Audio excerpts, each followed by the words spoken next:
पापमोचनी एकादशी पर जरूर करें इस कथा का पाठ, पापों से मिलेगी मुक्ति। सनातन धर्म में एकादशी तिथि का विशेष महत्व है। चैत्र माह की पहली एकादशी को पापमोचनी एकादशी कहा जाता है। इस बार यह व्रत 5 अप्रैल को है। इस तिथि पर जगत के पालनहार भगवान विष्णु के संग धन की देवी माँ लक्ष्मी की पूजा अर्चना करने के विधान है।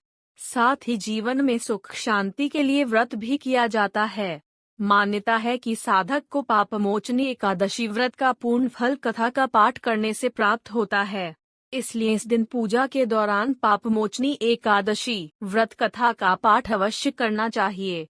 ऐसे में आइए सुनते हैं पापमोचनी एकादशी की व्रत कथा। पापमोचनी एकादशी 2024 व्रत कथा। पौराणिक कथा के अनुसार एक बार राजा मांधाता ने लोमश ऋषि से एक प्रश्न किया कि गलती से हुए पापों से मुक्ति कैसे प्राप्त की जा सकती है। तो ऐसे में लोमश ऋषि ने पापमोचनी एकादशी व्रत के बारे में बताया।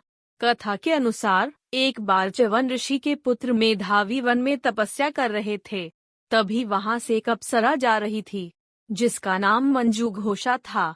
उसकी नजर मेधावी पर पड़ी और वह उसे देखकर मोहित हो गई। इसके पश्चात मंजूघोषा ने मेधावी को अपनी तरफ आकर्षित करने के लिए कई प्रयास किए।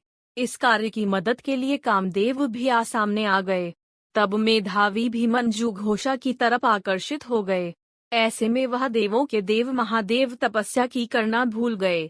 कुछ समय निकल जाने के बाद मेधावी को अपनी गलती का एहसास हुआ तो उन्होंने मंजूघोषा को दोषी मानते हुए उन्हें पिशाचिनी होने का श्राप दिया, जिससे अप्सरा अधिक दुखी हुई। इसके बाद अप्सरा ने मेधावी से माफी मांगी और इस बात को सुनकर मेधावी ने मंजूघोषा को चैत्र माह की पापमोचनी एकादशी व्रत के बारे में बताया। मेधावी के कहने पर मंजूघोषा ने विधिपूर्वक पापमोचनी एकादशी का व्रत किया। व्रत के पुण्य प्रभाव से अप्सरा को सभी पापों से छुटकारा मिल गया। इस एकादशी व्रत के प्रभाव से मंजूघोषा दोबारा से अप्सरा बन गई और स्वर्ग में वापस चली गई। मंजूघोषा के बाद मेधावी ने भी पापमोचनी एकादशी का व्रत किया और अपने पापों को दूर कर किया।